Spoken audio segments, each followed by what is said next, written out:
Assalamualaikum warahmatullahi wabarakatuh. Bertemu kembali dengan saya Dr. Sofi. Ini adalah video saya yang ke-477 yang masih membahas rangkaian tentang audit internal dan pertemuan tinjauan manajemen. Di video ini akan menjelaskan tentang kegiatan tim audit internal. Kita akan bahas dulu kegiatan audit internal. Proses pelaksanaan audit internal terdiri dari kegiatan untuk satu, memastikan dilakukan dengan cara konfirmasi dan verifikasi. Kedua, menilai, dilakukan dengan kegiatan evaluasi dan pengukuran untuk menyimpulkan temuan audit. Ketiga, merekomendasi, memberikan saran atau masukan berdasarkan temuan audit. Ketiga kegiatan ini umumnya dilakukan oleh tim audit internal dengan cara pertama, telaah dokumen. Telaah dokumen dilakukan baik untuk menelaah regulasi, antara lain kebijakan, SOP, pedoman, panduan yang disusun oleh organisasi atau unit kerja, dan dokumen-dokumen yang berupa rekam kegiatan. Kedua, observasi. Tim audit internal dapat melakukan observasi langsung kegiatan yang dilakukan di tempat kerja. Ketiga, meminta penjelasan dari auditi. Auditi itu yang diaudit. Tim audit internal dapat melakukan wawancara, meminta penjelasan, atau klarifikasi pada auditi tentang kegiatan yang dilakukan. Keempat, meminta peragaan dilakukan oleh auditi.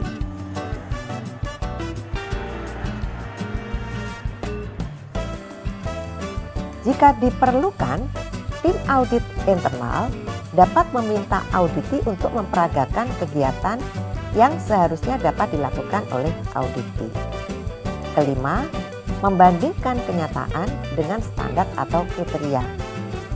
Tim audit internal harus membandingkan kenyataan dengan standar atau kriteria audit yang sudah ditetapkan.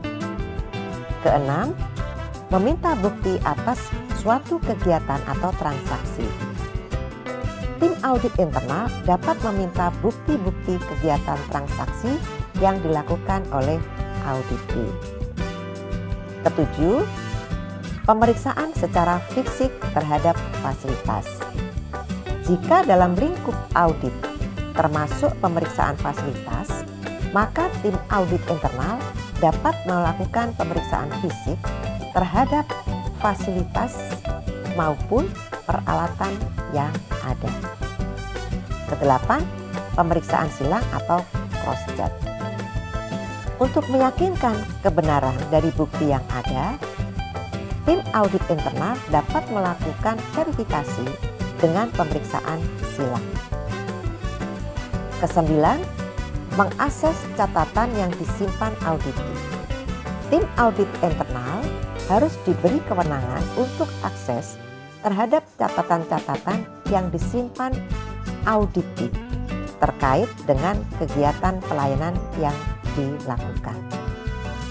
Kesepuluh, mewawancarai auditi. Proses interaksi tim audit internal dan auditi dilakukan melalui wawancara. 11, menyampaikan angket survei. Jika diperlukan, tim audit internal dapat menyampaikan angket survei kepada pelanggan. Ke-12, menganalisis data. Semua bukti-bukti yang diperoleh dianalisis oleh tim audit internal dengan mencocokkan dengan standar atau kriteria untuk menarik kesimpulan. Selanjutnya kita bahas tentang tim audit internal. Tim audit internal adalah petugas FKTP yang dipilih oleh Kepala FKTP untuk melakukan audit internal. Petugas tersebut harus memiliki kompetensi untuk melakukan audit internal. Tim audit internal berperan sebagai katalisator untuk mempercepat perubahan dalam upaya memastikan kebijakan mutu yang ditetapkan dalam pelayanan, memberdayakan sistem manajemen mutu, memperbaiki sistem pelayanan, dan meningkatkan kinerja pelayanan. Tim audit internal harus mampu bertindak sesuai dengan prinsip-prinsip tim audit internal, yaitu pertama, tugas dan fungsi tim audit internal. Tim audit internal mempunyai tugas memahami prosedur, metode, dan perangkat audit. Tim audit internal harus memahami standar operasional prosedur atau SOP audit internal, memahami metode-metode yang digunakan dalam pelaksanaan audit, dan mampu menyusun dan memahami perangkat audit yang akan digunakan. Kemudian juga menyusun rencana audit dan instrumen audit, menginformasikan rencana audit kepada unit kerja yang akan diaudit, melakukan audit sesuai dengan jadwal, mengukur tingkat kesesuaian antara fakta yang diperoleh dengan standar atau kriteria audit secara objektif, menyepakati tindak lanjut dengan pihak yang diaudit, dan menyampaikan hasil audit internal kepada Kepala FKTP. Untuk melaksanakan tugas tersebut, maka tim audit internal mempunyai fungsi melakukan audit internal. Selanjutnya kita akan bahas kompetensi yang harus dimiliki oleh seorang tim audit internal.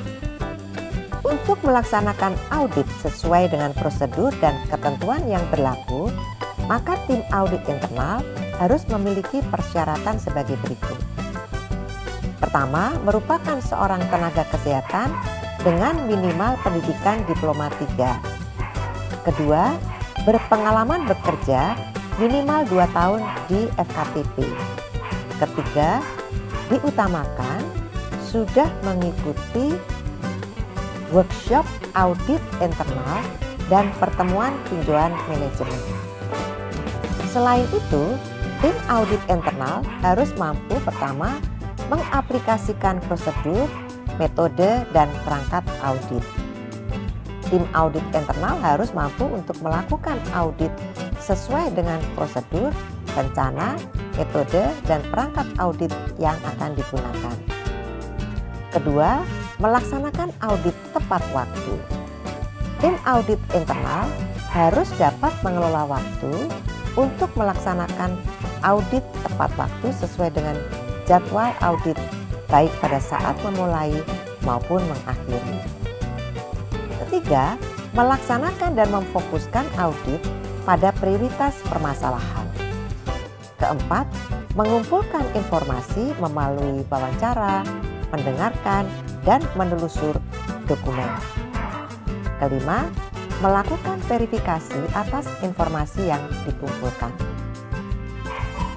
Tim audit internal harus mampu melakukan verifikasi dengan mencocokkan fakta dan standar atau kriteria yang digunakan.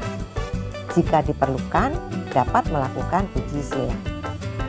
Keenam, menyimpulkan tingkat kesesuaian bukti-bukti objektif dengan kriteria yang digunakan. Ketujuh, melakukan penilaian terhadap potensi kerugian. Tim audit internal harus dapat memperkirakan potensi kerugian akibat ketidaksesuaian maupun adanya risiko dalam pelayanan. Kedelapan, memahami teknik sampling dan menentukan jumlah sampel. Dalam pelaksanaan audit dapat dilakukan uji petik atau sampling. Tim audit internal harus paham tentang teknik penentuan dan pemilihan sampling. Kesembilan, melakukan pencatatan aktivitas audit dalam dokumen kerja. Tim audit internal harus mencatat semua kegiatan, bukti-bukti atau fakta yang ditemukan dalam keseluruhan proses audit. Ke-10, menyiapkan laporan audit sesuai dengan ketentuan. Tim audit internal harus mampu menyusun laporan sesuai dengan format yang digunakan. Ke-11, melakukan komunikasi dengan baik. Tim audit internal harus mampu berkomunikasi, terutama komunikasi verbal, untuk melakukan wawancara dan mendengarkan apa yang disampaikan oleh auditor. Ke-12, menjaga kerahasiaan informasi. Dalam melaksanakan tugas audit, tim audit internal harus mampu menjaga kerahasiaan atas seluruh hasil audit. Tim audit internal tidak memiliki tanggung jawab hukum terhadap publik atas apa yang dilakukan dan dilaporkan sebagai temuan. Sobat Sehat, selanjutnya kita akan bahas prinsip tim audit internal. Audit internal didasarkan pada beberapa prinsip agar dapat menjadi alat yang efektif dan dapat diandalkan dalam mendukung kebijakan dan pengendalian manajemen dan memberikan informasi untuk dapat meningkatkan kinerja individu maupun kinerja organisasi. Prinsip-prinsip dalam menjalankan tugas sebagai tim audit internal adalah 1. Bekerja sesuai etika profesional, dapat dipercaya, punya integritas, dapat menjaga kerahasiaan, dan berpendirian adalah sangat penting dalam pelaksanaan audit. Kedua, profesional. Kesungguhan dan ketepatan penilaian dalam audit. Senantiasa memelihara profesionalisme sesuai dengan pentingnya tugas yang dilaksanakan dan kepercayaan yang diberikan. Ketiga, independen. Dasar untuk tidak keterberpihakan dan konflik kepentingan. Tim audit internal tidak terkait dengan kegiatan yang sedang diaudit dan bebas keberpihakan dan konflik kepentingan. Selama proses audit, tim audit internal menjaga pemikiran yang objektif untuk menjamin bahwa temuan audit dan kesimpulan hanya didasarkan pada bukti audit. Keempat, diplomatis. Bijaksana dalam menghadapi orang lain. 5. Suka memperhatikan. Secara aktif menyadari kegiatan dan lingkungan fisik yang ada di sekitarnya. 6. Cepat mengerti. Secara naluriah menyadari dan mampu memahami situasi. 7. Luwes. Selalu siap menyesuaikan diri untuk situasi yang berbeda. 8. Tangguh. Teguh, fokus pada pencapaian tujuan. 9. Tegas. Menghasilkan kesimpulan dengan tepat waktu berdasarkan alasan dan analisis logis. Ke-10, percaya diri, bertindak dan berfungsi secara independen ketika berinteraksi dengan orang lain secara efektif. 11. Pendekatan berdasarkan bukti.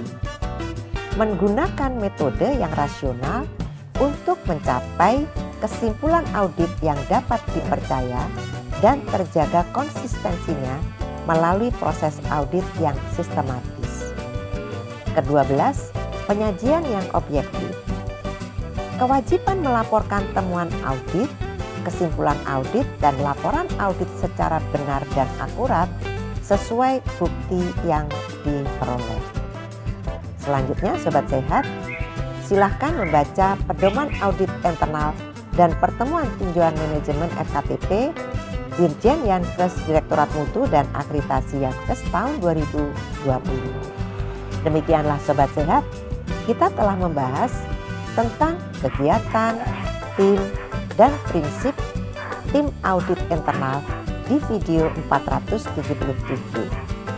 Kita akan bertemu di video 478 untuk membahas tentang tahapan audit internal.